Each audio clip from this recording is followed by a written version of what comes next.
හොඳයි දරුවනේ ආයුබෝවන් කියලා සියලු දෙනාම ආදරයෙන් ගෞරවයෙන් පිළිගන්න අපගේ කෙමිස්ට්‍රි ටීචර් YouTube channel එකට. දරුවනේ අපි ලෑස්ති වෙන්නේ තවත් කාබනික රසායනයේ එන මාතෘකාවක් සාකච්ඡා කරන්නට. අපි කතා කරන්න හදන්නේ බෙන්සීන් වල ඒකාදේශිත ඵල පිළිබඳව. ඔබ අපගේ මීට පෙර ඒ පාඩම් දෙක දරුවා නම් අපගේ ඒ පාඩම් වල මාතෘකාවට මේකේ සමීපතාවයක් තිබ්බා. ඒ කියන්නේ අපි එතනදී කතා කරලා තියෙනවා බෙන්සීන් වල ඒකාදේශිත ඵල පිළිබඳව. නමුත් කරුණු වෙනස්. දරුවනේ මෙන්න මෙහෙම දෙයක් තියෙනවා. අපි කියනවා බෙන්සීන් වලට බෙන්සීන් වලට සම්බන්ධ වුණු කාණ්ඩයක් එක් කාණ්ඩයක් පමණක් ඒක ආදේශිත ඵලයක්. කාර්යද බෙන්සීන් වල කියලා. එතකොට බෙන්සීන් ගැන අපි වෙනම කතා කළා. ඒ වෙනම කතා කරපු තැන අපි දැක්කා බෙන්සීන් සාමාන්‍යයෙන් දක්වන ප්‍රතික්‍රියා මාදිලියේ ආකාරය උනේ ඉලෙක්ට්‍රෝෆිලික ආදේශ ප්‍රතික්‍රියා. බෙන්සීන් කියන්නේ සම්පූර්ණතාව අසම්පූර්ණතාව අතර මැද හම් වෙච්ච විශේෂ සංයෝගයක්. ඔබ ඒක දැක්කා. දරුවනේ ඇල්කීන ඇල්කයින් කියන්නේ අපිට හම් වෙච්ච අසම්පූර්ණ සංයෝග. ඒවා සහභාගී වූ ප්‍රතික්‍රියා උනේ ඉලෙක්ට්‍රෝෆිලික ආකලන ප්‍රතික්‍රියා. ඒ වගේමයි ඇල්කේන කියලා කිව්වේ අපිට හම්බ වෙච්ච සම්පූර්ණ සංයෝග. සහභාගී වූ ප්‍රතික්‍රියා එහෙම ඉලෙක්ට්‍රෝෆිලික ආකලන මාදිලියේ ප්‍රතික්‍රියා නම් නෙමෙයි. හොඳයි. නමුත් බෙන්සීන් වල අපි දැක්කා යම් එකේ හැසිරීමේ යම් අසම්පූර්ණ ගුණ සහ සම්පූර්ණ ගුණ අතරමැදි මිශ්‍ර ගුණ තියෙනවා කියලා. ඒ වගේමයි බෙන්සීන් වල සාමාන්‍ය ඇල්කීන ඇල්කයින් වගේ අසංකෘත සංයෝග තරම් අස්ථායී වෙන්නේ නැහැ. ඒකට අමතර ස්ථායීතාවක් පෙන්වන්නට හැකියාවක් තිබුණා. මෙන්න මේ කරුණු කාරණා අතින් බෙන්සීන් වෙනස්. ඒක දක්වපු ප්‍රතික්‍රියා මාර්ගය උනේ ඉලෙක්ට්‍රෝෆිලික ආදේශ ප්‍රතික්‍රියා. දරුවනේ ඉලෙක්ට්‍රෝෆිලික ආදේශ ප්‍රතික්‍රියාවක් දක්වන්නට බෙන්සීන් වලට සිද්ධ වෙනවා ඉලෙක්ට්‍රෝෆයිලයක් ඒ දෙකට ආකර්ෂණය කරගන්න. ඒක කරගන්න බලයට පුළුවන් වෙන්නේ ඉලෙක්ට්‍රෝන පෙන්නලා. හොඳයි. ඒ කියන්නේ බෙන්සීන් වලේ මත දැනගන්න ඉලෙක්ට්‍රෝන ඝනත්වයක්, සැලකිය යුතු ඉලෙක්ට්‍රෝන ඝනත්වයක් තියෙනවා. නමුත් මෙන්න මෙහෙම දෙයක් තියෙනවා. බෙන්සීන් වලේ දැනගන්න බැරි කාණ්ඩයක් මේ වලේ ඉලෙක්ට්‍රෝන ඝනත්වයට ඇඟිලි ගන්නවා නම් ඒ කියන්නේ වලේ ඉලෙක්ට්‍රෝන ඝනත්වය එක්කෝ වැඩි කරනවා නම් ඒක හොඳයි එක පැත්තකින්. ඒ කියන්නේ ඉලෙක්ට්‍රෝන කාමීන්ට ඉලෙක්ට්‍රෝෆයිල් වලට එන්නට කතා කරන්නට වලේ දැන් හැකියාව තියෙනවා. වලේ ප්‍රතික්‍රියාශීලීත්වය වැඩි වේ, සක්‍රීය වේ. අපි එහෙම කියන සක්‍රීයතාවය කියලා. එතකොට ඒ වගේමයි සම්බන්ධ වෙලා යම් කාණ්ඩයක් වලේට ඒ වලේ ඉලෙක්ට්‍රෝන ඝනත්වය අඩු කරන්න හේතු වෙන්නට හේතුකාරක වෙන්නට පුළුවන්. එහෙම වුණොත් වලේට අපලයි. එතකොට වලේට ඉලෙක්ට්‍රෝෆයිල් පිටතින් ආකර්ෂණය කරන්න තියෙන හැකියාව ඔන්න අඩු වෙනවා. එතකොට අපි කියනවා මේ කාණ්ඩය මගින් වලේ වික්‍රිය කළා. ඔන්න ඔය විදිහට යම් කාණ්ඩයක් වලේට සම්බන්ධ වෙලා වලේ ඉලෙක්ට්‍රෝන ඝනත්වය වැඩි කරන්න හෝ අඩු කරන්න ඉඩ තියෙනවා, පුළුවන්කම තියෙනවා. ඒකෙන් අපි සැලකීමක් විය යුතුයි. යම් කාණ්ඩයක් ඒකාදේශිත ඵලයක් ඒ ආදේශිත කාණ්ඩය වලයට කරන බලපෑමේ ස්වභාවය පිළිබඳ. ඒක වලය සක්‍රිය කරනවද, වලේ ඉලෙක්ට්‍රෝන ඝනත්වය වැඩි කරනවද, නැත්නම් වලය වික්‍රිය කරනවද, ඉලෙක්ට්‍රෝන ඝනත්වය අඩු කරනවද කියලා අප දැන සිටිය යුතුයි. අපි මේ පිළිබඳව මීට පෙර කතා කරලා තියෙනවා ඕන තරම්. දරුවනේ අපේ මීට පෙර පාඩම් ලියුමේ ඔය සඳහා. එතනදී අපි කතා කරා සම්ප්‍රයුක්ත ආචරණය කියලා ආචරණයක් බලපෑමක් වලයට ඇති කරන්න පුළුවන් මේ කාණ්ඩය වගේ ඇතැම් විට. එතකොට ඒ වගේමයි ප්‍රේරිත ආචරණය කියලා තවත් බලපෑමක්. ඔය ආචරණ දෙක ඔස්සේ තමයි අපි තේරුම් ගත්තේ. මේ කාණ්ඩය වලේ සක්‍රිය කරනවා. මේ කාණ්ඩය වලේ වික්‍රිය කරනවා කියන එක. හොඳයි. එතකොට දරුවනේ අපි උදාහරණ සහිතව කතා කරා අපගේ මුලින්ම අවස්ථාවේදී අපි කතා කරා ෆීනෝල් වලේ කරන දේ. ෆීනෝල් වල OH කාණ්ඩය. වගේම ඊට පස්ව අපි කතා කරා NH2 කාණ්ඩයක්. ඒ කියන්නේ ඇනිලීන් තියෙනකොට මේක NH2 නම ඒක ඇනිලීන් කියලා අපි හඳුන්වනවා. දරුවනේ ඇනිලීන් වල NH2 කාණ්ඩය වලේ කරන බලපෑම. වගේම අපි කතා කරා ඒක NO2 උනන නයිට්‍රෝ කියලා කියනවා. නයිට්‍රෝබෙන්සීන් වල NO2 කාණ්ඩය වලේ කරන බලපෑමේ ස්වභාවය අපි කතා කළා. ඒ වගේමයි මෙතන OCH තිබ්බම අපි කිව්වා ඒක අපි කියනවා මෙතොක්සයිඩ් කියලා ඒ කාණ්ඩේ. අපි කියනවා මේ සංයෝගය ඇනිසෝල් කියලා. ඇනිසෝල් වල ඒ මෙතොක්සයිඩ් කාණ්ඩය වලට කරන බලපෑම අපි කතා කළා. වගේම අපි ක්ලෝරින් පරමාණුවක් මෙතන තියෙන ක්ලෝරෝබෙන්සීන් ගැන අරගෙන අපි කතා කළා. ඒකේ ක්ලෝරින් වල වලට වෙන බලපෑම. හොඳයි. දැන් ඔන්න අපි ඒකෙම දිගුවක් විදිහට තව කාණ්ඩ දෙකක් අරගෙන කතා කරලා මේ වැඩේ හමාර කරනවා. හමාර කරනවා කියන්නේ දරන්නේ අපි සමස්තයක් විදිහට කොහොමද මේක කියන එක තේරුම් ගන්නට යනවා. මොනවද අද මේ පාඩම තුල අපි සොයාගන්න ඒ සංයෝග දෙක. මෙතන ඇල්ඩිහයිඩ් කාණ්ඩයක් තිබ්බම අපි කියනවා බෙන්සල්ඩිහයිඩ් කියලා. ඒ වගේමයි මෙතන මෙතිල් කාණ්ඩයක් තිබ්බම අපි කියනවා ටොලුයින් කියලා. ඕක තමයි අපි කතා කරන සංයෝග දෙක. හරි. එතකොට අපි බලන්න යනවා මේවා බෙන්සීන් වලේ සක්‍රිය කරනවද වික්‍රිය කරනවද කියලා. එතකොට මීට පෙර අවස්ථාවලදී අපි දැක්කා එහෙම සක්‍රිය කරා වික්‍රිය කරා මොනවා කළත් ඒවේ තිබෙන සම්ප්‍රයුක්ත ව්‍යුහ හදලා මේ හදපු සම්ප්‍රයුක්ත ව්‍යුහ තුල පිටතින් පැමිණෙන ඉලෙක්ට්‍රෝෆයිලයක් වඩා සූදානම් වෙමින් ගහන්න කියන්නේ සම්බන්ධ වෙන්නේ. ඔය දැනටම සම්බන්ධ වෙච්ච කාණ්ඩයක සාපේක්ෂව ඕතු තැන් වලටද විකා තැන් වලටද පෙරාපරද කියන කාරණය අති. මේ කාණ්ඩය ඒකාදේශිත ඵලයේ ඒ කාණ්ඩය අර එන්නේ ඉලෙක්ට්‍රෝෆයිලය යොමු කරන්නේ ඔයා ඕතු තැනට යන පෙරාපරකට යන්න පුළුවන්. ඔයා මෙකා තැනට යන ඕතෝ පෙරා හරිනන්නේ මේ වෙලාවේ. අර ඒ විදිහට වැඩි ඉලෙක්ට්‍රෝන ඝනත්වයක් තියෙන තැනකට ඔය ඉලෙක්ට්‍රෝෆයිලය යොමු කරනවා. අපි කියනවා ඒකට යොමුකාරක ගුණය කියලා. හොඳයි.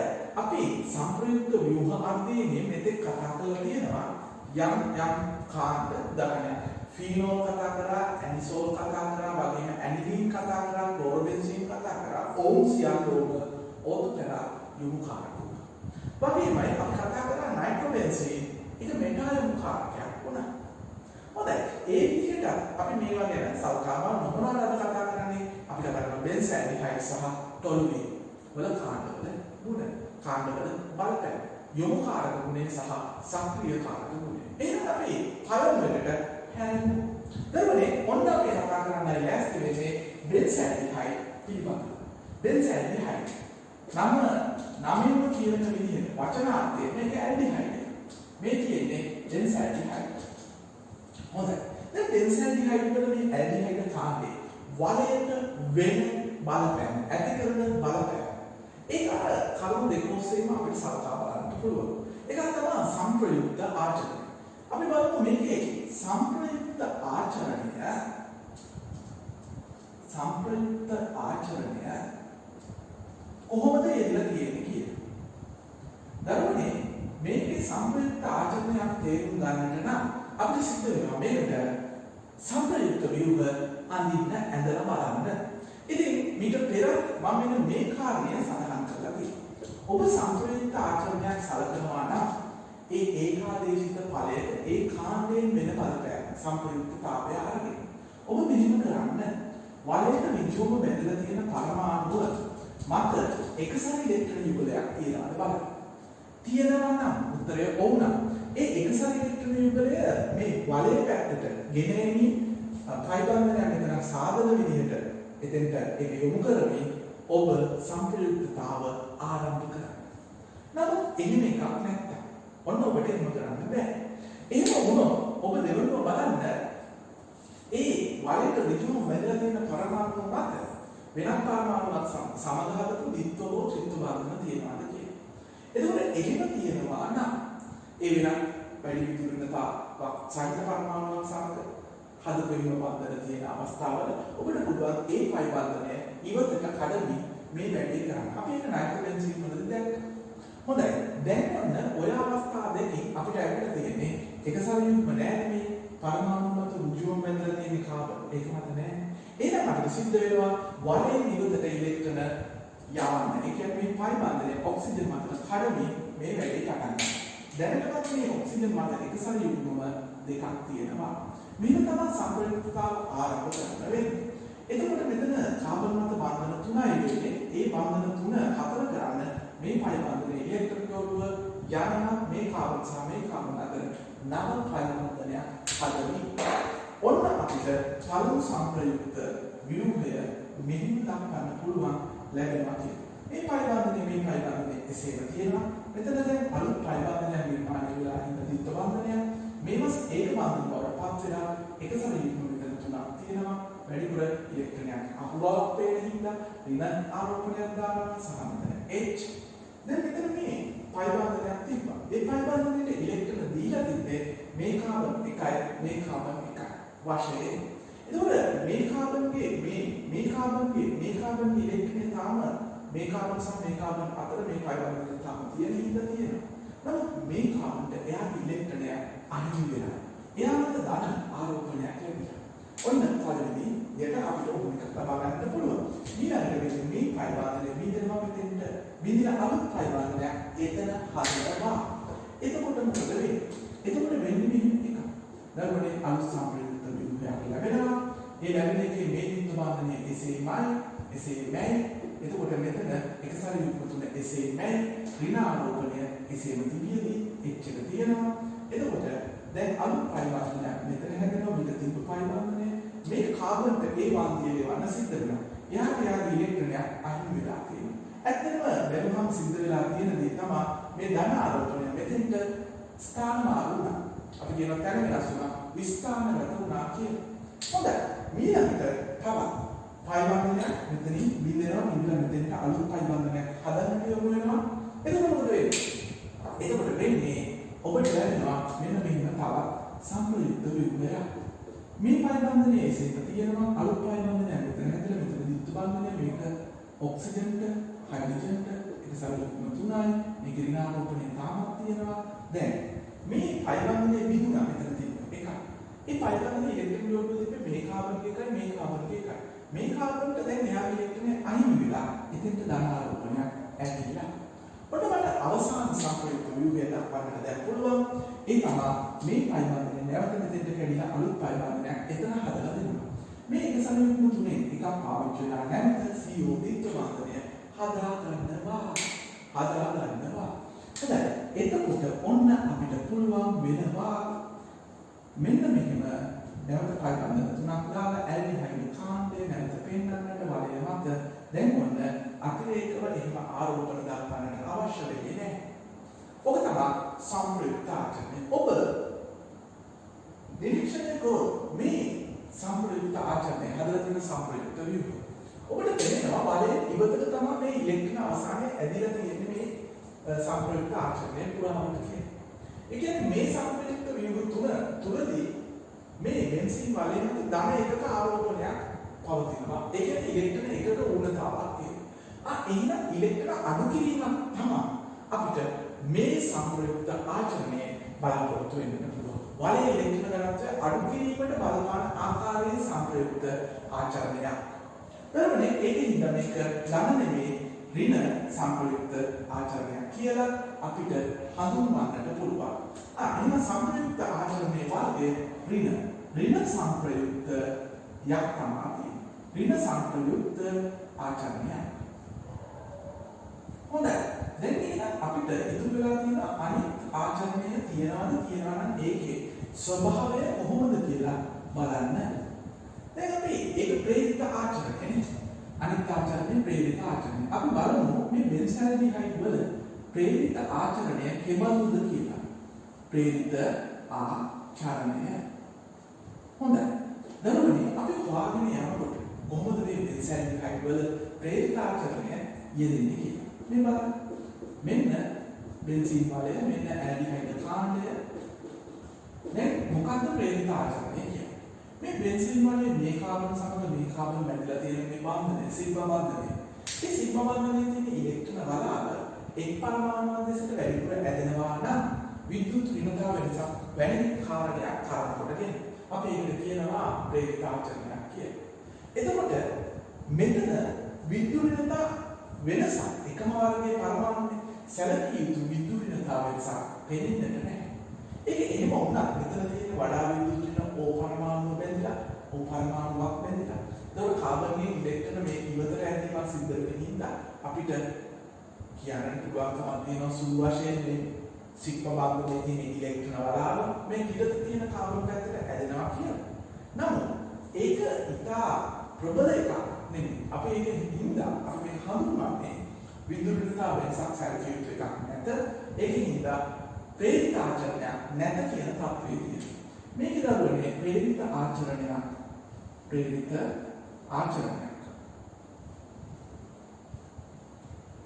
නැත කියලා පුළුවන්. නැත. හොඳයි. අපිට මොන ආචරණ දෙකම සලකන්නට පුළුවන් වුණා. එකක් තමයි සම්ප්‍රයුක්ත ආචරණ, ඒක දෙක සම්ප්‍රයුක්තයක්. අනිත් තමයි ප්‍රේරිත ආචරණය එකක් තිබෙන්නේ නැහැ. ඒකේ හින්දා අවසාන ප්‍රතිපලය මොකක්ද? ඉතින් තියෙන එකම ආචරණය මේ කතාව සිද්ධ කරනවා. තියෙන එකම ආචරණය ඍණ ආචරණයක් දානවා. ඒකේ හින්දා මේ බෙන්සීන් වල බෙන්සීන් වලේ මේ ඇල්ඩිහයිඩ් කාණ්ඩය වගේ වික්‍රිය කරනවා. ඒ කියන්නේ වලේ තියෙන ඉලෙක්ට්‍රෝන ඝනත්වය අඩු කරනවා. ඒක ප්‍රතික්‍රියාශීලීත්වයේ ඉලෙක්ට්‍රෝෆයිල් කෙරෙහි දක්වන අඩු වේවි. හොඳයි. එහෙනම් අපි කියන්න පුළුවන් අවසානාත්මක වශයෙන් බෙන්සීන් වල ඇල්ඩිහයිඩ් කාණ්ඩය බෙන්සීන් වලේ වික්‍රියකාරකයක් කියනවා. වික්‍රියකාරක. හොඳයි දරුවනේ අපි යමු ඊළඟ කතන්දරේ. ඊළඟ කතන්දරේ තමයි මේක මොන ආකාරයේ යොමු කාරකයක්ද කියන්නේ. එතනදී ඒක සක්‍රීය කාරකයක්ද වික්‍රීය කාරකයක්ද කියන කතාව අදාළ වෙන්නේ නැහැ. එතනදී අපි බලන්න ඕනේ මෙයා සම්ප්‍රයුක්ත ආචරණය දක්වනවා නම් සම්ප්‍රයුක්ත ආචරණයේ සම්ප්‍රයුක්ත ව්‍යුහ මත ආරෝපණ ව්‍යාප්ත වෙලා තියෙන්නේ කොහොමද? විශේෂයෙන් බෙන්සීන් වලේ මත. හොඳයි. බෙන්සීන් වලේ තමයි පිටින් එන ධනාරෝපිත කෙනෙක් ඉලෙක්ට්‍රෝෆයිල් ඉලෙක්ට්‍රෝන ඌණ කෙනෙක් පහළ දෙන්නේ. එයා බෙන්සීන් වලට පහළ දෙන්නේ ඇයි? බෙන්සීන් වලේ වැඩිපුර ඉලෙක්ට්‍රෝන තියෙනවා කියලා එයා දකින හින්දා. ඉලෙක්ට්‍රෝන ඝනත්වය වැඩි කියලා දකින හින්දා. බෙන්සීන් වලේ ඉලෙක්ට්‍රෝන සාර ප්‍රභේදයක් විදිහට මේ ඉලෙක්ට්‍රෝෆයිල් හඳුනා ගන්න. එතකොට බෙන්සීන් වලේ තුල ඉලෙක්ට්‍රෝන ඝනත්වයේ විෂම ව්‍යාප්තියක් තිබුණා. ඒ වැඩි ව්‍යාප්තියක් තියෙන තැනට තමයි මේ ඉලෙක්ට්‍රෝෆයිල් එක ගිහිල්ලා සම්බන්ධ වෙන්නේ. හරි.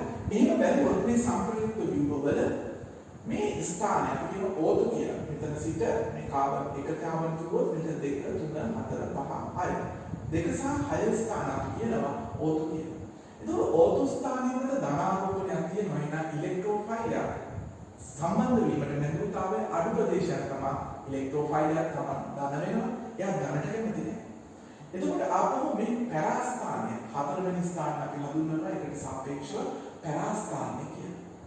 දරුවනේ පැරාස්ථානයේ තියෙන ධනාරෝපණයක්. එහෙනම් පිටින් එන ඉලෙක්ට්‍රෝෆයිල් සම්බන්ධ වීමට වැඩි නැඹුරුතාවක් දක්වන්නේ නැහැ. මේ පැරාස්ථානයට මෙතන තියෙන. නැවත O2 ස්ථානයට. එහෙනම් මේ O2 සහ පැරාස්ථාන වල තියෙන ධනාරෝපණ හේතුවෙන් ඉලෙක්ට්‍රෝෆයිල් එතනට සම්බන්ධ වෙන්න දක්වන කැමැත්ත අඩුයි. එහෙනම් කොතනටද සම්බන්ධ වෙන්නේ? දරුවනේ ඊට සාපේක්ෂව මේ ධනාරෝපණ නැති තැන ඍණාරෝපණ මේක කොහෙවත් පේන්නේ නැහැ වලේ මත. එහෙනම් ධනාරෝපණ නැති තැන පාවිච්චි කරනවා ඊට සාපේක්ෂව වැඩි කැමැත්තකින් සම්බන්ධ වෙන්න. මේ ඉලෙක්ට්‍රෝෆයිල්. එහෙමනම් ඒවා සම්බන්ධ වෙන්නේ මේ ස්ථානවල ඒ කියන්නේ මෙටා ස්ථානවල 3-5 ස්ථානවල ආරෝපණයක් පේන්නේ නැහැ. ඒකින්ද ධනවලට වඩා ධන නැති තරම් හොඳයි. ඒ කියන්නේ මෙටා ස්ථාන හොඳයි. එහෙනම් අපි කියනවා බෙන්සල්ඩිහයිඩ් වල ඇල්ඩිහයිඩ් කාණ්ඩය බෙන්සීන් වලේ මෙටා යොමු කාරකයක්. හොඳයි. කරුණු පැහැදිලි ඇති. බෙන්සීන් වලේ ඇල්ඩිහයිඩ් කාණ්ඩය බෙන්සීන් වලේ සක්‍රීය කාරකයක් වගේම මෙටා යොමු කාරකයක්. දරුවනේ දැන් අපි ඊළඟ සංකල්ප දිශාවට හැරෙමු. අපි දෙකක් පිළිබඳව කතා කරන්න තීරණය කරමු. හරි. එකක් හරි.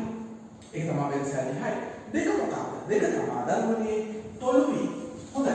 ඔන්න දැන් අපි කතා කරන්න සූදානම් වෙන්නේ තොලුවී කියන සංයෝගය පිළිබඳව. තොලුවී කියන්නේ මොකක්ද? දරුවනේ තොලුවී කියලා කියන්නේ ඔය බෙන්සීන් වලට මෙතිල් කාණ්ඩයක් සම්බන්ධ වෙලා කියන ආකාරයේ තිබුණා. ඔන්න මම අදිනවා. මේ තියෙන්නේ තොලුවී. මෙන්න බෙන්සීන් වලේ තොලුවී. දැන් ඉතින් තොලුවී වල CH3 කාණ්ඩය මෙතිල් කාණ්ඩය බෙන්සීන් වලේ සක්‍රීය කාරකයක්ද වික්‍රීය කාරකයක්ද කියලා හොයාගෙන යන්න හදන්නේ. ඒකට ඉතින් ආචරණ දෙක සුරුදු පාටි ගමු. මොකද පළවෙනිට ගන්න ආචරණය? පළවෙනිට හොදන්න ඕනේ සම්ප්‍රයුක්ත ආචරණය. සම්ප්‍රයුක්ත ආචරණය. සාකච්ඡාවම පොළොවේ වල සම්ප්‍රයුක්ත ආචරණය. ආචරණය කියලා හඳුන්වන්නේ තොල් වීම වල තියෙන CH3 වල බලපෑම මත ඇති කරන ආකාරය. බලපෑම මත ඇති කරන සංප්‍රයුක්ත ආචරණයක්. ඒ කියන්නේ දැන් අපි කිව්වා මේ බෙන්සීන් වලට වහම බෙදුණු පරමාණු මත එක සැරයක්ම තියෙනවා නම් ඒ වලයේ දෙසට එවමින් සංප්‍රයුක්තතාව පටන් ගන්න කියලා. මේක එහෙම ඒවා පේන්නට නැහැ.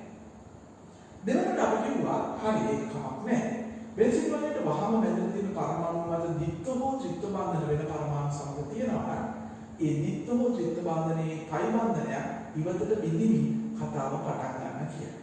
මේකේ එහෙම ඒවත් නැහැ. එහෙමනම් ඉතින් කියන්නට තියෙන්නේ මේකේ පයි ඉලෙක්ට්‍රෝන වලාවක් නැහැ මේ කාබන් මත එහෙම සංප්‍රයුක්තතාවයකට ලක් කරන්න. එහෙනම් මොකද වෙන්නේ?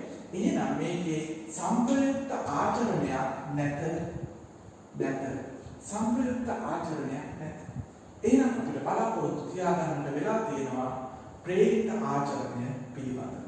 ප්‍රේරිත ආචරණයේ ස්වභාවය අනුව ඒක ධන ප්‍රේරිතයක් නම් බෙන්සීන් වලේ සක්‍රිය කරයි, ඍණ ප්‍රේරිතයක් නම් බෙන්සීන් වලේ විප්‍රිය කරයි. ඒ සංප්‍රයුක්තතාවක් පේන්නේ නැහැ. හොඳයි. දැන් බලන්නේ මම ප්‍රේරිත ආචරණය ගන්න හැදන්නේ. ප්‍රේරිත ආචරණය කොහොමද ගන්නේ? ඔන්නේ නම් මම ප්‍රේරිත ආචරණය සලකමින් අඳිනවා තොල්වි මේ දෙන්නේ තොල්වි.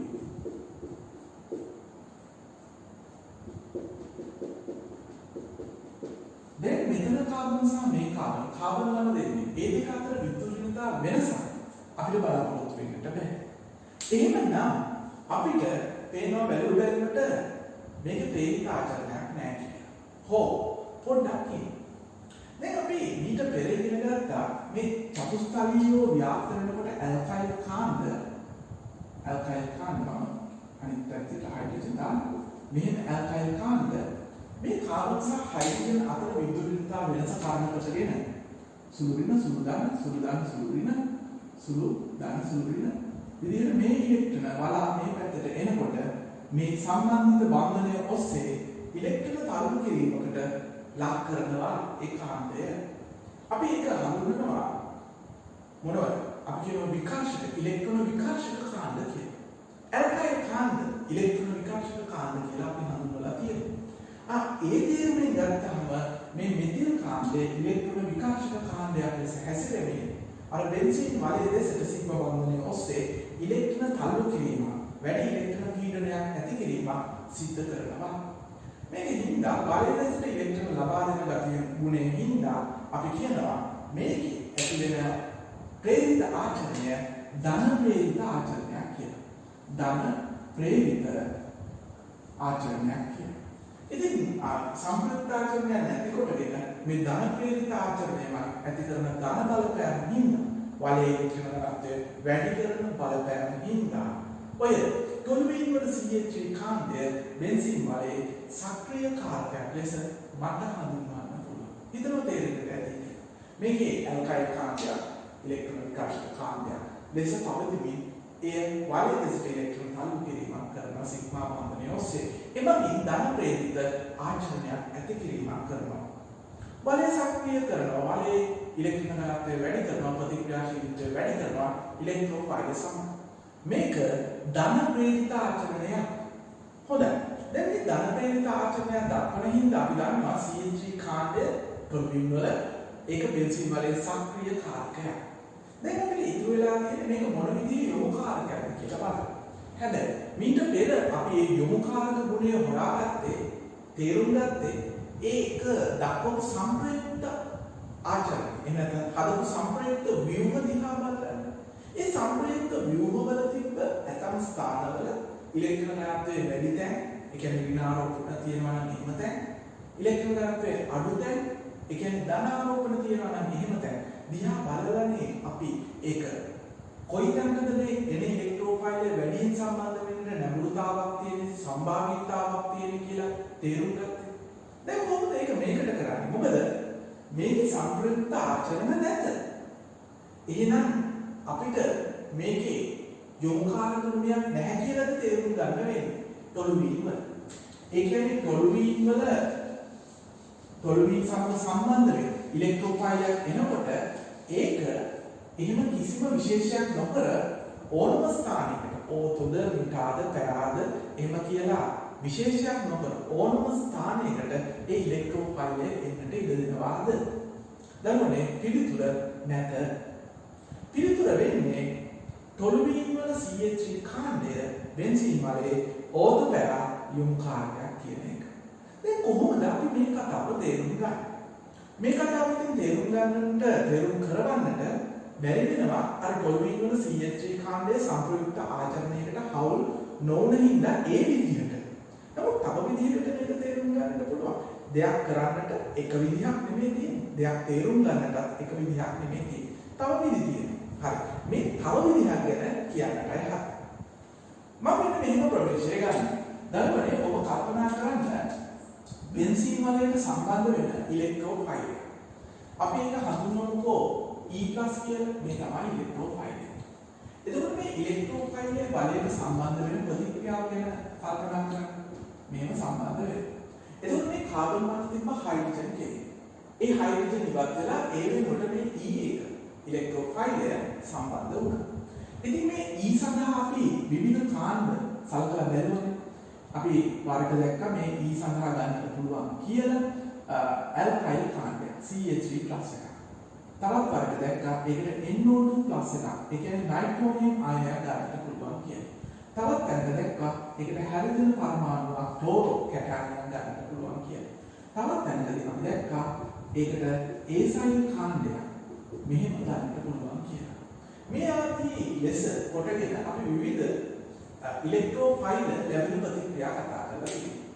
ඉතින් අපිට ඒ සඳහා විවිධ ප්‍රතිකාරක සහ තත්ත්ව භාවිතා කරන්නට වෙලා තියෙනවා. ඒක මීට පෙරදී අපි සලකලා බලමු. මේවා ඉලෙක්ට්‍රෝෆිලික ආදේශ ප්‍රතික්‍රියා කියලා අපි නම් කරා. දැන් මේ බෙන්සීන් වලේ ඉලෙක්ට්‍රෝෆිලික ආදේශ ප්‍රතික්‍රියා වල යාන්ත්‍රණ අපි මේ වෙනකොට කතා කරලා තියෙනවා. ඒතකොට මේ යාන්ත්‍රණ වලට පොදු දෙයක් අපි දැක්කා නේද? ඒ තමයි පළමුව ඉලෙක්ට්‍රෝෆයිලයේ සෑදීම. ඉලෙක්ට්‍රෝෆයිල් එකේ CH3+, NO2+, Cl+ සහ ඒසයිල් කාණ්ඩය ප්ලස් සෑදීම. දෙවනුව වෙන්නේ සෑදීම ඉලෙක්ට්‍රෝෆයිල් බෙන්සීන් වලට ගිහින් පහර දෙනවා. ඒ තමයි දෙවෙනි පියවර. පහර දීලා හදනවා අතරමැදි කැටයන්. ඔබට මතක ඇති කියලා හිතනවා. අපි මේ වෙලාවෙදිත් ඒක සලකලා බලනවා මේ දෙවෙනි පියවරට. මේ අතරමැදි කැටයන් දරන්නේ ඒක ස්ථායී වීම සඳහා යම් සංප්‍රයුක්ත ව්‍යුහ සෑදීමක් සිද්ධ කරනවා. අපි ඒක සලකලා බලුවා. අපි ඒකට කිව්වා සිග්මා සංකීර්ණය කියලා. සංප්‍රයුක්ත ව්‍යුහ තුනක් බැගින් ඒ අතරමැද කැටයනක් සෑදුවා. එකින් එයා යම් කර්මක ස්ථායීතාවක් පෙන්වනවා. නමුත් ඒක බෙන්සීන් වලේ තරම්ම ස්ථායී නෑ. ඒකින්ද බෙන්සීන් වලේ පුනර් ඇරොමැටිකරණයට ලක් වුණා. ප්‍රතිස්ථාපනය වුණා. අපි ඒක කිව්වා තුන්වෙනි පියවර. පුනර් ඇරොමැටිකරණය. කියනවා රීඇරොමැටයිසේෂන් කියලා. හරි. ඔහොම පියවර තුනකින් තමයි අපි මේ ප්‍රතික්‍රියාවේ යාන්ත්‍රණයට පෙර කතා කරන්නේ. දරුවනේ දැන් අපිට ඉන්නවා විශේෂ අමුත්තක්. ඇවිල්ලා වලේ මතක.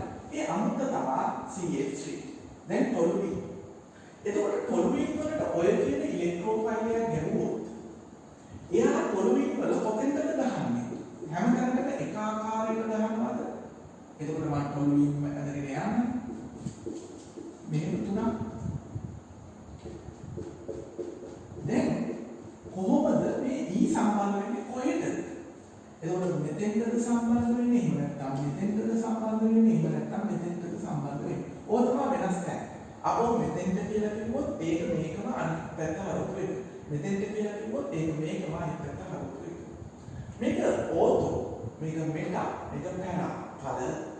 එතකොට මේ පද තුනම එක හා සමානව ලැබෙනවා. එහෙම නැත්නම් යම් පද ප්‍රමාණයක් වැඩිපුර ලැබෙන අනිත් ඒවා අඩු වෙලා ලැබෙනවා. දෙවෙනි එක තමයි විදිහ. එතකොට මේක තමයි වැඩිපුර. හයි කියන තේරුමෙන් මම ඉස්ලාම මේක අඩු. ඒ කියන්නේ ලෝ කියන තේරුමෙන් මම කියනවා. එන ප්‍රධාන පද වෙන්නේ මේවා සහ මේක එක ප්‍රධාන නොවන. එහෙම නැත්නම් අපි කියනවා ඒක සුළු ඵලයක් කියලා. හොඳයි. දැන් කොහොමද අපි මේක තේරුම් ගන්නේ? මේක තේරුම් ගන්න මට උදව් කරගන්න පුළුවන් මේ ප්‍රතික්‍රියාවෙම යාන්ත්‍රණය. එහෙනම් දරුවනේ මේ ප්‍රතික්‍රියාවේ යාන්ත්‍රණය මම මේ ඇස්පිරින් එක උදාහරණයක් අරගන්නම්. අහමු ලෙස මම ගන්නම් CH3+. මම CH3+ එක පහර දෙනකොට එහෙම නැත්නම් මට ගන්න පුළුවන් NO2+ එක පහර දෙනකොට එහෙම නැත්නම් මට ගන්න පුළුවන් Cl+ ගාමේ ONO+ එකක් පහර දෙනකොට මට ඒ ප්‍රතික්‍රියාවේ යාන්ත්‍රණය සලකන්න පුළුවන්. යාන්ත්‍රණයේ පළවෙනි පියවර කොහොමද? ඒ ප්ලස් අයන ඒ ඉලෙක්ට්‍රෝෆයිලේ සෑදීම. ඉතින් ඒක මම මෙතනදී දක්වන්න ඕනේ. ඒක අපි මේ ප්‍රතික්‍රියාවේදී ඒ අදාළ යාන්ත්‍රණය කතා කරද්දී ඉගෙන ගත්තා. ඔබට මතක ඇති කියන විදිහ. මම දෙවෙනි පියවරේ ඉඳන් තමයි එන්නේ. ඒ කියන්නේ ඒක පහර දීලා ඕතු තැනට සම්බන්ධ වෙන අවස්ථාවක් මම ඔබට පෙන්නන්නම්. මෙටාතැනට සම්බන්ධ වෙන අවස්ථාවක් මම ඔබට පෙන්නන්නම්. වගේම පැරාතැනට ඔය ඉලෙක්ට්‍රෝෆයිලේ සම්බන්ධ වෙන අවස්ථාවක් පෙන්නන්නම්. මම ගන්නකොට NO2 කාමයේ දරුවනේ ඔන්න දැන් මම පොළුවින් ගැන සලකන්න හදන්නේ. ඒ පොළුවින් දක්වන ප්‍රතික්‍රියාවේ යාන්ත්‍රණය තමයි පෙන්නන්න හදන්නේ. හැබැයි දැන් මම කිව්වා මේ වෙනකොට ඔබට කියලා ඉවරයි. මේක ඕතු පැරායුම් කාර්යයක් කියලා. මේ CH3 පොළුවින් වල. නමුත් ඒක පැහැදිලි කරන්න යන ගමනක් නෙමෙයි දැන් යන්නේ. එතකොට ඒක තුල මම ඔබට එහෙම පූර්ව නිගමන දෙන්නේ නැහැ. මම මෙහෙම කියන්නේ. අපි සලකමු ඕතු තැනට, මෙටා තැනට, පැරා තැනට සම්බන්ධ වෙන්න පුළුවන්. එකම විදිහට කියලා. එහෙම සලකලා බලලා අපි බලමු ඇයි මම අර විදිහට කිව්වේ කියලා. ඒ කියන්නේ වැඩිපුර ඇයි ඕතු තැනට සහ පැරා තැනට වැඩි පක්ෂපාතී බව. අපි කියනවා ෆේවරේෂන් එකක් දක්වන්නේ කියලා.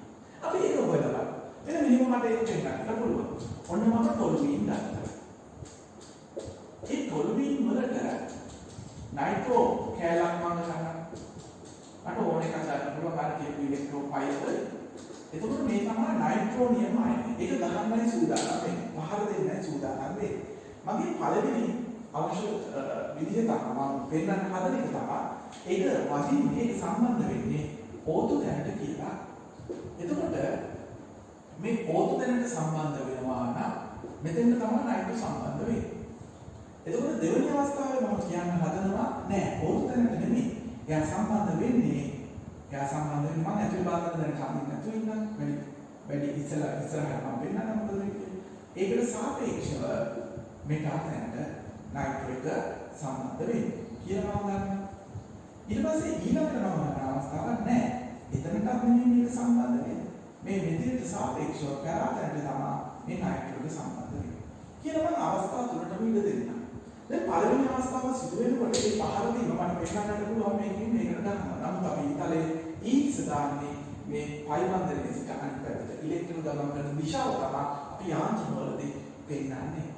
දැන් දරුවනේ එහෙම වුණොත් දැන් මම සාමාන්‍යයෙන් ඔබට මතක ඇති මේ නයිට්‍රෝ කරන ප්‍රතික්‍රියාවේ යාන්ත්‍රණයේදී ඒක පෙන්වීමේ දැක්වීමේ පහසුව සඳහා මම මේ හැම කාබන් කෙනෙක්වටම හයිඩ්‍රජන් බැගින් එක බැගින් හිටියට මේ හයිඩ්‍රජන් දෙක විතරක් ඔබට පෙන්නලා තියෙනවා. මීට පෙර යාන්ත්‍රණවලදී ඔබ ඒක දැක්කා. හරි. ඉතින් මම ඒ අනිත් තැන්වලත් හයිඩ්‍රජන් එක බැගින් ඉන්නවා. මම උනන්දුවක් දක්වන්නේ මේ තැන්වල විතරක් හයිඩ්‍රජන් දාන්න. එතකොට එයා ඕසු තැනට ගියොත් දැන් මේ පරිබන්ධනයේ තියෙන ඉලෙක්ට්‍රෝන ජෝඩුව තමයි අරගෙන මේ කාබන් සහ නයිට්‍රජන් අතර මේ බන්ධනය හදලා තියෙන්නේ. එතකොට මේ නයිට්‍රජන්ගේ ධන එක ධන නොවන තත්ත්වයකට කියන්නේ ඒක උදාසීන වුණා. වැඩිපුර ලැබුණේ ඉලෙක්ට්‍රෝන. ඒ වැඩිපුර ඉලෙක්ට්‍රෝන ලැබුණේ මේ කාබන්ට අයිති ඉලෙක්ට්‍රෝන. ඒ කාබන්ට අයිති ඉලෙක්ට්‍රෝනිකුත් මේ පරිබන්ධනයේ තිබ්බා. දැන් මේ ඉලෙක්ට්‍රෝන දෙකම තියෙන්නේ නැහැ. දැන් මේ කාබන්ට ඉලෙක්ට්‍රෝනයක් අහිමි වෙනවා. මේ පරිබන්ධන තාමත් එසේම තියෙනවා. මේක තමයි මෙතන ලැබෙන අතරමැදි කැටයනය. එතකොට ඕතු තැනට සම්බන්ධ වුණොත් අතරමැදි කැටයනය ලැබෙන්නේ මෙහෙම. ඊට පස්සේ කොහොමද ඔක මෙටා තැනට සම්බන්ධ වුණොත් වෙන්නේ? ඉතින් මෙතන මෙහෙම මේ නයිට්‍රෝ කාණ්ඩයේ පහළ දීමක් සිද්ධ වුණා. ඒ නයිට්‍රෝ කාණ්ඩයේ සම්බන්ධ වුණේ අතෙන්ට නෙමෙයි මෙතෙන්ට. ඒ කියන්නේ මෙටා තැනට. ඔයගොල්ලන් තාමත් H දෙක තියෙනවා නේද? එතකොට මේ පයි බන්ධනයේ තිබ්බ ඉලෙක්ට්‍රෝන ජෝඩුව දැන් තියෙන්නේ කාබන් සහ නයිට්‍රජන් අතර බන්ධනය අතර. එතකොට මේ උඩ කාබන්ට එයාගේ ඉලෙක්ට්‍රෝනය නැති වුණා. පයි බන්ධනයේ ඉලෙක්ට්‍රෝන එකක් එයා දීලා තිබ්බා ඒක දැන් එයාට නැහැ. එතකොට අනිත් පයි බන්ධන දෙක තාමත් එසේම තියෙනවා. ඔය තමයි අතරමැදි ඵලය ඒක මෙටා ස්ථානයට සම්බන්ධ වුණු කවුද මේ ඉලෙක්ට්‍රෝෆයිලය. මෙතනදී නම් නයිට්‍රෝනියම් අයනය. දැන් මම කොහොමද පෙන්නන්නේ? දැන් මේකම මට ප්‍රමාණවත් මෙටා දැක්ක සම්බන්ධ කරගන්න. මම කොහොමද පෙන්නන්නේ පැරාතැනට සම්බන්ධ වෙනවා. එතකොට මට මේ පයි බන්ධනයේ බිඳලා තේරුමක් නැහැ. මම දැන් පයින්න ඔය ටොලුයි වෙන ටොලුයි. එතකොට දැන් මෙහෙම දැක්වුවා. දැන් මම නයිට්‍රෝකාන්නේ මේ පැත්තෙන් ගිහින් නයිට්‍රෝනියම් අයන. එතකොට මේ තියෙන මගේ නයිට්‍රෝනියම් අයනය. එයා දැන් මේ පෙරාදෙනටයි සම්බන්ධ වෙලා තියෙන්නේ කියලා මම දක්වනවා. එතකොට එහෙමනම් මම මෙන්න මේ මෙතන තියෙන හයිඩ්‍රජන් සහ මෙතන තියෙන හයිඩ්‍රජන් දක්වනවා. නම් මේ හැම තැනකම මෙතන හැරෙන්න මේ හැම තැනකම හයිඩ්‍රජන් එක බැරි පහක් තියෙනවා. එතකොට දැන් මෙයා ගිහින් මෙතෙන්ට ගහනවා. නමුත් අපි ඉතලේ දාන්න සිට දාලා. එතකොට දරුවනේ මම මේ උදාහරණයේ විදිහට මේ විලාපෙදි ගන්නේ ඒක මෙතෙන්ට ඒ කියන්නේ පෙරාදෙනට සම්බන්ධ වුණා කියලා. එහෙම වුණොත් ඔබට සිද්ධ වෙනවා මේ තැන්වල තියෙන මේ හයිඩ්‍රජන් එහෙමම තමයි කියන්න. එතකොට දැන් මෙතන තිබ්බ පයි බන්ධනයේ තිබ්බ ඉලෙක්ට්‍රෝන ජෝඩුවක්. ඒ ජෝඩුවෙන් එකක් මේ කාබන් යන්නේ මේ කාබන්. මේ ජෝඩුවම දැන් කාබන් සහ නයිට්‍රජන් හදන්න නයිට්‍රජන් අතර බන්ධනය හදන්න භාවිත වෙනවා. එතකොට මේ කාබන්ට ඉලෙක්ට්‍රෝනය අහිමි වෙනවා එතෙන්ට ධනාත්මකයක් වෙනවා. අනිත් පයි බන්ධන එසේම තියෙනවා. මේ තමයි අතරමැදි ඵලය ඔබට ලැබෙන ඒ පරාස්ථානයට සම්බන්ධ වුණා.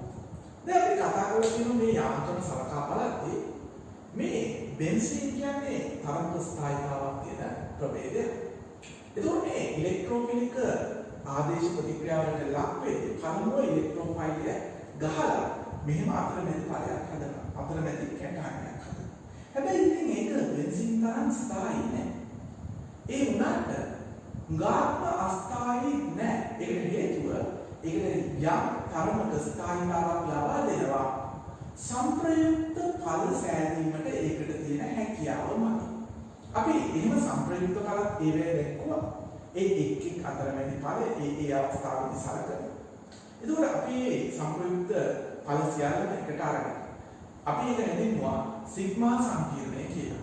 හිතන ඔබට මතක ඇති කියලා. මම ඒ දෙයමයි කරන්න හදන්නේ. දැන් හිතන්න මේ දෙක අමතක කරන්න. මෙතන විකලයක් ගහලා තියෙනවා. මේ දෙක අමතක කරන්න මේක ගැන හිතන්න. දරුවනේ ඒක ඒ අතරමැදි ඵලය සංප්‍රයුක්ත ආචරණයකට යන්න පුළුවන්. සංප්‍රයුක්ත ව්‍යුහ හදන්න පුළුවන් මෙහෙම. ඒ කියන්නේ සිග්මා සංකීර්ණයක් හදන්න පුළුවන්. කොහොමද? මෙන්න සැකිල්ල දුර මෙතන x තියෙනවා, n2 තියෙනවා, මෙතන x තියෙනවා. දැන් මෙතන තියෙන මේ ධනාරෝපණය උදාසීන කරන්නේ මේ පයි බන්ධනයේ තියෙන ඉලෙක්ට්‍රෝන ජෝඩුව ඒ පයි බන්ධනයේ බිඳලා අරගෙන මෙතන පාවිච්චි කරන්න පුළුවන්.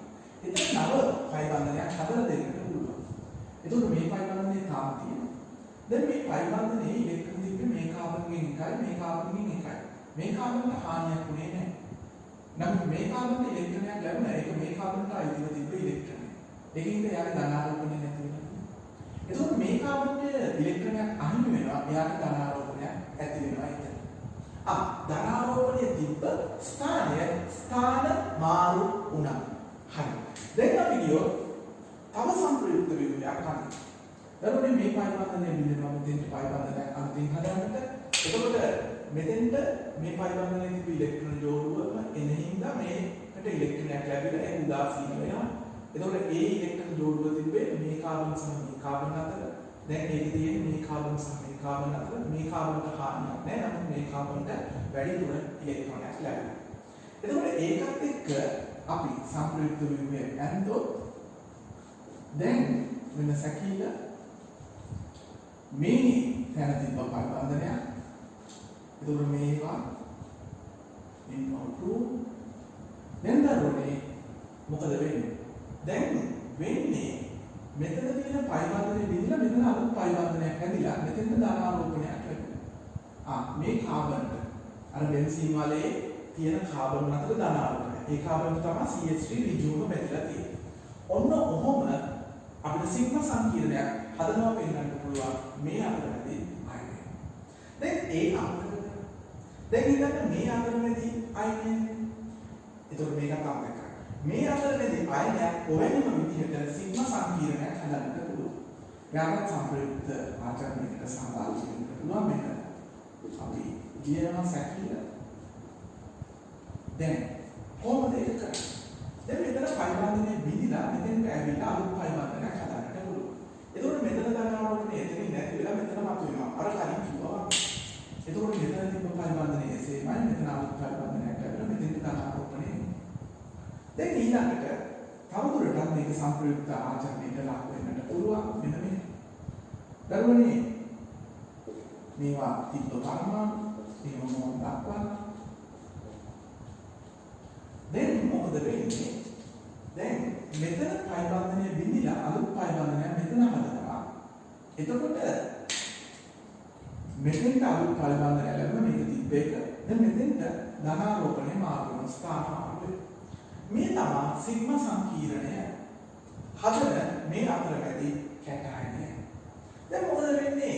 මේකට ඔය විදිහට එකක් මට අඳින්නට පුළුවන්. සිග්මා සංකීර්ණය. ඒ කියන්නේ සම්ප්‍රයුක්තතාවය ඒක පෙන්වන එකක් මට දක්වන්න පුළුවන් මෙහෙම. ඔන්න මුලින්ම මම සැකිල්ල අඳින්න. මේවා තමයි තිබ්බ පරමාණු මෙහෙම තියන්න වෙනසක් නොකර. හරි. දැන් දරුවනේ මෙතන ධනාරෝපණයක් තියෙන හින්දා ඒක උදාසීනීකරණය කරන්න මේ පරිබන්ධනය බිඳලා මෙතෙන්ට අලුත් පරිබන්ධනයක් හදනවා. හොඳයි. එතකොට මොකද මට වෙන්නේ? මෙතන පරිබන්ධනය තාම එහෙමයි. මෙතන අලුත් පරිබන්ධනයක් හැදුණා. ධනාරෝපණය මේ කාබන් මතට මාරු වෙනවා. ඒ කාබන්ට තමයි ඔය CH3 කාණ්ඩය ඍජුවම බැඳලා තියෙන්නේ. හොඳයි. එතකොට ඊළඟට මට තව සම්ප්‍රයුක්ත ව්‍යුහයක් හදනවා පෙන්නන්න පුළුවන්. පෙර පරිදිම මේවා මම එහෙම දාන්නම්. CH3. දැන් මෙතන මේ පරිබන්ධනය බිඳිලා මේක මතට අලුත් පරිබන්ධනයක් එතන හදනවා. එතකොට මේකේ සිතිවියදී මෙතන පරිබන්ධනයක් හැදෙනවා සහ ධනාරෝපණය මෙතනට මාරු වෙනවා. ඕවා තමයි ඒක විසි මේ අතරමැදි ඵලය අතරමැදි කාබ කැටයන විසින් හදන සම්ප්‍රයුක්ත ව්‍යුහ. අපි කියනවා ඒකට සිග්මා සංකීර්ණය කියලා. හොඳයි. ඔන්න දැන් අපි දැක්කා ඕතෝස්ථානයේ සම්බන්ධ වුණාම හදන අතරමැදි කාබ කැටයන දක්වන සිග්මා සංකීර්ණය. මෙටාස්ථානයට සම්බන්ධ වුණාම ඒ හදන සම්ප්‍රයුක්ත ඵල සහ පැරාස්ථානයට සම්බන්ධ වුණාම එතනදී හදන සම්ප්‍රයුක්ත ඵල. දැන් ඉතින් මේ හැම අවස්ථාවෙදීම ඒවා මේ විදිහට සම්ප්‍රයුක්ත ඵල තුන බැගින් හදනවානේ. ඉතින් මොකද්ද මේකේ වෙනසක් තියෙනවද? තියෙනවා නම් වෙනස මොකක්ද? ඔබට නිකමටවත් පේනවද මේක මොකක් හරි එහෙම විශේෂ දෙයක් තියෙනවා? හොඳට අපේ කරා. හොඳට අපේ දරුවනේ ඔන්න මම නැවත කියනවා. පොලිමීන් වල මෙතිල් කාණ්ඩය ඒක ඕත පැරායුම් කාරකයක්, මෙටායුම් කාරකයක් නෙමෙයි. ඒක කොහොමද එහෙම වෙන්නේ? එහෙම ඕත පැරායුම් කාරකයක් වෙන්නේ කියලා තේරුම් ගන්න තමයි අපි මේක කරේ. අපි මොකද කරේ? ඉලෙක්ට්‍රෝෆයිල් එක උදාහරණ විදිහට අරගෙන ඒක ඕතෝ ස්ථානයට, මෙටා ස්ථානයට, පැරා ස්ථානයට සම්බන්ධ වෙනවා කියලා හිතලා ඒ අවස්ථාවට එහෙම සම්බන්ධ වෙනකොට හදන අතරමැදි කාබ කැටයනය අරගෙන ඒ අතරමැදි කාබ කැටයනය හදන්න පුළුවන් දක්වන්න පුළුවන් සම්ප්‍රයුක්ත ව්‍යුහ අපි පෙන්නුවා. දැන් ඉතින් කොහොමද මේක අපි පෙන්වන්නේ? අපි ඔප්පු කරන්නේ මේක මේ ඕතු තැනයි පරාතනයි හැදෙන එක තමයි වැඩිම හොඳ මිටා තැනක වැඩි කියන්නේ. ඔබට මොනවා හරි පේනවද මේක වෙනස? හොඳයි. දරුවනේ මෙහෙම දෙයක් තියෙනවා. දැන් මේ මෙතිල් කාණ්ඩය ඒක ඉලෙක්ට්‍රෝන තල්ලු කරන කෙනෙක්. ඉලෙක්ට්‍රෝන විකාශක කාණ්ඩයක්. මේක ඉලෙක්ට්‍රෝන විකාශක කාණ්ඩයක්. මම යන අවස්ථාවේදී මේක දක්වන්න ඉලෙක්ට්‍රෝන විකාශක කාණ්ඩය. දැන් මේ ඉලෙක්ට්‍රෝන විකාශක කාණ්ඩය කරන්නේ බලය දිශාවට ඉලෙක්ට්‍රෝන තල්ලු කරනවා. තල්ලු කරලා බලය හොයන ධනාරෝපණයක් තියෙනවා නම් ඒක උදාසීන කරන්න. ඒක හැකියපම්මන ඒ ධනගතිය වහලා දාන්න. ඒක ධනගතිය අඩු කරන්න. ආරෝපණය යම් තරමකින් සමනය කරන්නට උදව් කරනවා. හොඳයි. ඒ උදව්ව කොහොමද? ඒ CH3 කාණ්ඩය කරනවා තමයි. දැන් මේ උදව්ව ගන්න පුළුවන් හැකියාව කොහොමද මේ එක එක කැටයන් වල තියෙන්නේ කියන එක තමයි ඇත්තටම මේකේ වෙනස්. මේ කැටයන් තුන තියෙනවා වෙනස් සාපේක්ෂ ස්ථායීතා. ඒ සාපේක්ෂ ස්ථායීතාවට හේතුව. ඔන්න මම මොකද්ද මේ කියන්නේ?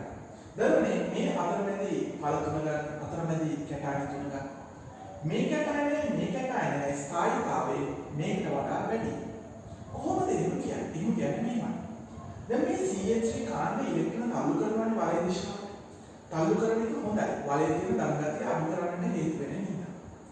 එතකොට ඒ තල්ලුවෙන් ලැබෙන උදව්ව ඍජුවම බාර ගන්න පුළුවන් ඒ ධන ආරෝපණය වෙන්න මේ කාබන් මත තියෙද්දි. මේ බලන්න. ඒ ධන ආරෝපණය ඒ කාබන් මත තියෙද්දි. එහෙනම් ඔය කියන අවස්ථාව ලැබෙන්නේ මේ අතරමැදි කැටයන වලට විතරයි. මේ අතරමැදි කැටයන හදන සම්ප්‍රයුක්ත වීම දිහා බැලුවහම ඔය මෙතිල් කාණ්ඩයේ ඍජුවම සම්බන්ධ වලයේ කාබන් පරමාණු මත ධන ආරෝපණය ලැබෙන අවස්ථාව තියෙන්නේ මේ ඕත ඵලය සහ පැරා ඵලය හදන ඒ සම්ප්‍රයුක්ත වීම අතරින් එකක විතරයි. මෙටාවල එහෙම එකක් නැහැ. නැවත කියන්න. මෙතිල් කාණ්ඩය කැමති උදව් කරන්නේ. මෙතිල් කාණ්ඩය ඉලෙක්ට්‍රෝන විකාශක කාණ්ඩය. මෙතිල් කාණ්ඩය කැමති ඉලෙක්ට්‍රෝන තල්ලු කරලා අරගෙන තියෙන ධනගතිය අඩු කරනවා. එතකොට දැන් එයා උදව්වක් කරන්න යනකොට උදව්වක් ගන්න කෙනා ඒ උදව්ව හොඳින්ම ගන්න පුළුවන් විදිහට සැදී පැහැදී හිටියොත් මෙයාට උදව්ව කරන මෙයාගේ කරන උදව්ව හුඟක් ඵලදායී වෙනවා. දැන් මේ මෙතිල් කාණ්ඩය කරන උදව්ව හුඟක් ඵලදායී වෙනවා ධනාරෝපණය ඒ කාබන් මතම තිබ්බොත්. ළඟින්ම තිබ්බාම ඒක තල්ලු කරලා උදාසීනකරණය කරන්න පහසු වෙනවා. ඒ ධනගතිය වහන්න පහසු වෙනවා. මෙතනදිත් එහෙම ධනාරෝපණය ඒ කාබන් මතම තියෙනවා. මෙතිල්ට ඍජුවම බැඳලා තියෙන බෙන්සීන් වලේ කාබන් මත ධනාරෝපණය තියෙනකොට මෙතිල්ට උදව් කරන්න ලේසි. දැන් මෙතිල් මෙතනදිත් උදව් කරනවා වුණාට ඒ ඍජුවම බැඳලා තියෙන කාබන් මත කොයි අවස්ථාවකවත් ධනාරෝපණය නැහැ. ඒකෙන්ද උදව්වක් කරාට ඒ උදව්ව සමහර අපි දකිනවානේ පුද්ගලයන් අතරේ එකම උදව්ව කරාම විදි දෙකක පුද්ගලයන්ට සමහර පුද්ගලයන්ට ඒ උදව්ව හොඳට මතකයි. සමහර පුද්ගලයන්ට ඒ උදව්ව උඟක් ඵලදායී විදිහට ප්‍රයෝජනවත් වෙනවා. ඒගොල්ලෝ ගොඩාක් දියුණුවෙන් දියුණුවටපත් වෙනවා ඒ උදව්වෙන්. එතකොට තවත් සමහර පුද්ගලයන්ට ඒ උදව්ව එච්චර දැනෙන්නේ නැහැ. ඒගොල්ලන්ට ඒ උදව්ව ලබා ගන්න පින නැහැ කියලා අපි කියනවා. එතකොට ඒ උදව්ව ඒගොල්ලන්ගේ ලොකු වෙනසක්, ගුණාත්මක වෙනසක් ඇති කරන්නේ නැහැ. එහෙම කරන්න ඒක උදව්වක් තමයි. ඒගොල්ලන්ට ඒ උදව්ව දැනෙනවා තමයි. නමුත් ඒගොල්ලන්ගේ ව්‍යුහයේ හැටියෙන්න, ඒගොල්ලන්ගේ ඉන්න විදිහේ හැටියෙන්න ඒ උදව්ව හොඳින් ගන්න විදිහට ඒගොල්ලන්ට කටයුතු කරන්න බැරි වෙනවා. එහෙම දෙයක් මේ මෙටාවලදී වෙනවා. දැන් මේ ඕතෝ අවස්ථාවේදී සහ පැරා අවස්ථාවේදී ඒ තැන් වලට සම්බන්ධ වෙච්ච අවස්ථාවේදී ඒවා හදන ඒ අතරමැද කැටයන හදන ඒ සම්ප්‍රයුක්ත ඵලවල මේ ධනාරෝපණය ඍජුවම බැඳලා තියෙන කාබන්ට යන නිසා ඒවට ඉලෙක්ට්‍රෝන සපයමින් ඒක උදාසීන කරන්න. එහෙම නැත්නම් ඒකේ ධනාරෝපණය අඩු කරන්න මේ මෙතිල් කාණ්ඩයට හැකියාව දෙනවා. මේක හිතදරුවනේ මේ අතරමැදි ඵල දෙක ස්ථායීතාවයෙන් මෙන්න වඩා වැඩි. වඩා ස්ථායී අතරමැදි ඵල සෑදීම වඩාමදී සිද්ධ වෙනවා. වඩා ස්ථායී අතරමැදි ඵල සෑදීම වඩාමදී සිද්ධ වෙනවා. ඒකින්ද මේවා හැදීම වඩාමදී සිද්ධ වෙනවා. ඒකින්ද ඩයිනමක් කරනවා, දිරිමත් කරනවා, ඕතු තැනට යන්න සහ පැරාතට යන්න. මේකින්ද මේ ටොල්වින් වල මෙතිල් කාණ්ඩයේ බෙන්සීන් වලේ ඕතු පැරා යොමු කාරකයක්. හොඳයි, ඔන්න ඉතින් අපි ඒ කාර්යය පිළිබඳව සලකා බලමු. දරුවනේ අපි දැන් ටොල්වින් සලකා බලුවා. අපි දැන් ටොල්වින් වල මෙතිල් කාණ්ඩය බෙන්සීන් වලේ සක්‍රීය කාරකයක් වගේම ඕතු පැරා යොමු කාරකයක්. එතනදී ඕතු පැරා යොමු කාරක ගුණය පැහැදිලි කරන්නට අපි ප්‍රයෝජනයට ගත්තේ ඒ විසින් හදන ඒ විවිධ ආදේශිත කාණ්ඩ සම්බන්ධ වුණාම ඕතු මෙටා පැරා ස්ථාන වලට සම්බන්ධ වුණාම ඒ විසින් හදන අතරමැදි කැටයනේ සාපේක්ෂ ස්ථායීතාව. ඒ සාපේක්ෂ ස්ථායීතාවට මෙතිල් කාණ්ඩේ වන බලපෑම. හොඳයි. දැන් එහෙනම් අපි අවසාන අදියරට ඇවිල්ලා ඉන්නවා. අපි ඇති වෙන්න කතා කරා. අපි සෑහෙන්න කතා කළා. අපි නොසෑහෙන්න කතා කළා මේ විවිධ ඒකාදේශිත ඵල මගින් බෙන්සීන් වලට ඇති කරන බලපෑමේ ස්වરૂපය ස්වභාවය පිළිබඳව. දැන් මේක ඊළඟට මොකක්ද? අපි මේ සියල්ල එන මෙහෙම සාරාංශගත කරනවා. දැන් ඔබට මේ සම්ප්‍රයුක්තාචරණය, ප්‍රේරිතාචරණය කියන දෙක භාවිතා කරලා මේක සක්‍රීය කාරකයක්ද වික්‍රීය කාරකයක්ද වගේම මේක මොන විදිහේ යොමු කාරකයක්ද කියලා හඳුනා ගැනීමේ හැකියාව තාර්කිකව හොඳින්ම ලැබෙන්නේ නැති කියලා හිතනවා. දරුවනේ දැන් මම දැන් කියලා දෙන්න හදන්නේ තව දෙයක්. ඔබට දුටු වනින්ම යම් කාණ්ඩයක් මේක සක්‍රියකාරකයක්ද වික්‍රියකාරකයක්ද කියලා හඳුනා ගන්න තියෙන කෙටි ක්‍රම. මේක මේක තුල කෙමිස්ට්‍රි නෑ. මේක මේ රසායන විද්‍යාවේ මූලධර්මයක් හෝ නියමයක් නෙමෙයි. මේක කෙමිස්ට්‍රි දෙයක් නෙමෙයි. මේක කෙටි ක්‍රමයක් විතරයි. හරි. අපි හරි කෙමිස්ට්‍රිය, පිරිසිදු කෙමිස්ට්‍රිය මීට කලින් ගත්තා. ඒ කියන්නේ ඒ සක්‍රියකාරක වික්‍රියකාරක හඳුනා ගන්න අපි පාවිච්චි කරා සංප්‍රයුක්ත සහ ප්‍රේරිතාචර. ඒ තමයි හරිම විදිහ. දැන් අපි බලමු ඊට වඩා කෙටි ක්‍රමයකින් මේක හඳුනා ගන්න විදිහ. දරුවනේ මෙහෙම ගන්න. ඔබ ගන්න බෙන්සීන් වලට සම්බන්ධ පරමාණුක ඒ පරමාණුව මත තියෙන බන්ධනවල ස්වභාවය බලන්න. ඒ කියන්නේ ඔබ හිතන්නේ මෙහෙම පරමාණුව බෙන්සීන් වලට සම්බන්ධ නම් ඒ පරමාණුව මත ද්විත්ව හෝ ත්‍රිත්ව බන්ධන නැත්තම් ඒක බන්ධන තියෙන්නත් පුළුවන් නැති වෙන්නත් පුළුවන්. දැන් කියනවා බෙන්සීන් වලට සම්බන්ධ පරමාණුව මත ද්විත්ව හෝ ත්‍රිත්ව බන්ධන නැත්තම් එතකොට ඒක බන්ධන තියෙන්නත් පුළුවන් සමහර වෙලාවට එක සැර යුග්ම තියෙන්නත් පුළුවන්. එතකොට හැබැයි ද්විත්ව බන්ධන හෝ ත්‍රිත්ව බන්ධන නැති වෙන්න ඕන. අන්න එහෙම ඒවා අපි කියනවා ඕතෝ පැරා. ඕතෝ පැරා. යොමුකාරක කියලා. යොමුකාරක. මේක කෙටි ක්‍රමයක් විතරයි. හරි. මේක සිද්ධාන්තයක් නෙමෙයි. හොඳට මතක තියාගන්න. එතකොට ගන්නේ ඕකෙම අනිත් පැත්ත.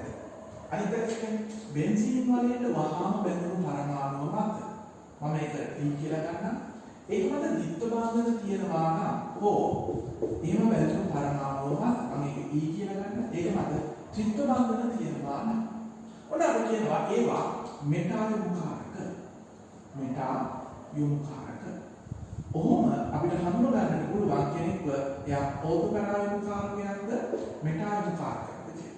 බෙන්සීන් වලට කියනවා බඳුන් පරමාණු මත ඒක බන්ධන විතරක් තියෙන්නේ හෝ මුකුත්ම බන්ධන නැත්නම් එයා ඒක මේ ඕතෝ පැරා යොමුකාරකයක්. එහෙම නැත්නම් ඒක මත ද්විත්ව බන්ධන හෝ ත්‍රිත්ව බන්ධන තියෙනවා නම් එයා මෙටා යොමුකාරකයක්. දරුවනේ මෙන්න තව දෙයක්. මෙටා යොමුකාරක සියල්ල බෙන්සීන් වලේ වික්‍රියකාරක. මේක තියරියක් නෙමෙයි. මේකේ කෙමිස්ට්‍රි එහෙම න්‍යායක් නැහැ. මෙටා යොමුකාරක සියල්ල බෙන්සීන් වලේ වික්‍රියකාරක. දරුවනේ ඔබ එන්න ඕතෝ පැරා යොමුකාරක. ඕතෝ පැරා යොමුකාරක බෙන්සීන් වලේ සක්‍රියකාරක. නමුත් ක්ලෝර් බෙන්සීන් ඒ ඕතෝ පැරා යොමුකාරකය හැලෙන පරමාණුවක් වුණා. ඒක විතරක් බෙන්සීන් වලේ වික්‍රියකාරකයක්. අනිත් සෑම ඕතෝ පැරා යොමුකාරකයක්ම බෙන්සීන් වලේ සක්‍රියකාරක. නැවත කියන්න බෙන්සීන් වලේ අපි කියනවා ඒකේ වලයට සම්බන්ධ පරමාණු මත ඒක බන්ධන විතරයි තියෙන්නේ හෝ ද්විත්ව බන්ධන නැත්තම් ඒක ඕතෝ පැරා යොමුකාරකයක්. ද්විත්ව බන්ධන තියෙනවා නම් ඒක මෙටා යොමුකාරකයක්. මෙටා යොමුකාරක ඔක්කොම බෙන්සීන් වලේ වික්‍රියකාරකයෝ ඕතෝ පැරා යොමුකාරක සියල්ල හෙලෝ බෙන්සීන් එහෙම නැත්නම් ක්ලෝරෝ බෙන්සීන් හැර සියලුම ඕතෝ පැරා යොමුකාරක බෙන්සීන් වලේ සක්‍රියකාරක. නමුත් ඒ හෙලෝ බෙන්සීන් එහෙම නැත්නම් ක්ලෝරෝ බෙන්සීන් ගත්තාම ඒක බෙන්සීන් වලේ වික්‍රියකාරකයක්. ඒක ඕතෝ පැරා යොමුකාරකයක් වුණා බෙන්සීන් වලේ වික්‍රියකාරකයක්. දරුවනේ ඔන්න අපි අවසානයේට එනවා. අවසානයේදී මේ බෙන්සීන් වලට සම්බන්ධ වෙච්ච විවිධ කාණ්ඩ සලකමින් අපි කියමුකෝ ඒක ආදේශික ඵල සලකමින් ඒ ඒකාදේශික ඵල සියල්ල එකට පෙළගස්වනවා. පොලිමට තියෙනවා ඒගොල්ලන්ගේ වලේ සක්‍රිය කිරීමේ ගතිය වැඩි වෙන අන්තිමට. ඒ කියන්නේ එහෙනම් ඒ පොලිමට තියද්දී මුලින්ම හම්බ වෙන්නේ පොලිමේ සක්‍රිය නැතිම කෙනා. ඒ කියන්නේ වැඩියෙන්ම වික්‍රිය කරන කෙනා. බෙන්සීන් වලේ වැඩියෙන්ම වික්‍රිය කරන අපිට හම්බ වෙන කාණ්ඩය තමයි නයිට්‍රෝ කාණ්ඩය. ඊට පස්සේ එයාට වැඩි සක්‍රියයි අපිට හම්බ වුණ කාබොක්සිලික් අම්ල කාණ්ඩය. අරතරම් වික්‍රිය කරන්නේ. මෙයා වික්‍රියයි කරන්නේ. නමුත් අරතරම් ඊට වඩා සක්‍රියයි. නමුත් එයා වික්‍රියකාරකේ. නමුත් කාබොක්සිලික් අම්ල කරන්නේ. ඇල්ඩිහයිඩ් ගන්නට පුළුවන්. ඊට වඩා සක්‍රියයි අපිට ගන්න පුළුවන් කීටෝන. මේක ඇසිඩෝෆිනෝල් කියලා කියනවා. ඊට වඩා සක්‍රියයි අපිට ගන්න පුළුවන් හේලෝ බෙන්සීන්. අපි ගමු ක්ලෝරෝ බෙන්සීන්. ඊට වඩා සක්‍රියයි නිකම් බෙන්සීන්. ඇත්තම කියනවා නම් මෙහෙම. මේ නිකම් බෙන්සීන්ට වඩා මේ සියල්ලෝම වික්‍රියකාරක වෙනවා. ඒකෝර වැඩිම වික්‍රියකාරක මෙයා ඊට පස්සේ මෙයා ඊට පස්සේ මෙයා ඊට පස්සේ මෙයා ඊට පස්සේ මෙයා. ඒකෝර නිකම් බෙන්සීන්ට වඩා ප්‍රතික්‍රියාශීලීත්වය මේ සියල්ල එහෙනම් අඩුයි. දරුවනේ අපි අහුවෙන් බෙන්සීන් වලට වඩා කොහොමද සක්‍රිය කරන අය තොලුවින් ඉන්නවා. ඊට පස්සේ අපිට හම්බ වෙනවා ෆීනෝල් මම යට යන්න. ඊට පස්සේ අපිට හම්බ වෙනවා ඇනිලින්. අවසානයේදී අපිට හම්බ වෙනවා වැඩියෙන්ම සක්‍රිය කරන කෙනා අපිට හම්බ වෙන ඒ තමයි ඇනිසෝල්. මෙයාට වඩා මේ සියල්ලම බෙන්සීන් වලේ සක්‍රිය කාරක. මෙයා තමයි වැඩියෙන්ම සක්‍රිය කරන කෙනා. හොඳයි. මේ තමයි දරුවනේ බෙන්සීන් වලේ සක්‍රිය කිරීමේ අනුපිළිවෙල. වලේ මත ඉලෙක්ට්‍රෝන ඝනත්වය වැඩි කිරීමේ අනුපිළිවෙල. නිකම් බෙන්සීන්ට වඩා මේ කාණ්ඩ සම්බන්ධ වෙලා තිබ්බොත් ඒගොල්ලෝ වලය මත ඉලෙක්ට්‍රෝන ඝනත්වය අඩු කරනවා හින්දා මේ කාණ්ඩ සම්බන්ධ වෙලා තිබ්බොත් වලේ මත ඉලෙක්ට්‍රෝන වැඩි කරනවා ඝනත්වය නගනවා. හොඳයි. එතකොට මේ කාණ්ඩාන්තරිනොත් මට කියන්න පුළුවන් මෙන්න මේ ටික ඒවා මෙටා යොමු කාරක. එතකොට මේ බෙන්සීන් අන්තර කරන්න ඉතුරු ටික මෙතන තියෙන ඒවා ඕතෝ පැරා යොමු කාරක. එහෙම කියලා මට මේ බෙන්සීන් දක්වා තියෙන ටික බෙන්සීන් දක්වා තියෙන මේ සියල්ල ගත්තාම ඒගොල්ලෝ වික්‍රියකාරක බෙන්සීන් වලින් පස්සේ තියෙන මේ සියල්ල ඒගොල්ලෝට සක්‍රිය කාරක. ඔන්න ඔය කාරණා ඔබ විසින් දැනගෙන ඉන්න ඕනේ. මොකද විභාගයේදී ප්‍රශ්න වලින් මේවා ඍජුවම ප්‍රශ්න කෙරෙන හින්දා. හොඳයි දරුවනේ ඔන්න ඔහොම කාරණා අපිට පිළිගස්සන්න පුළුවන්. අවසානයේදී ලබා ගන්න පුළුවන් මේ බෙන්සීන් වලේ ඒකාදීශිත පද පිළිබඳව කරුණු කාරණායක්.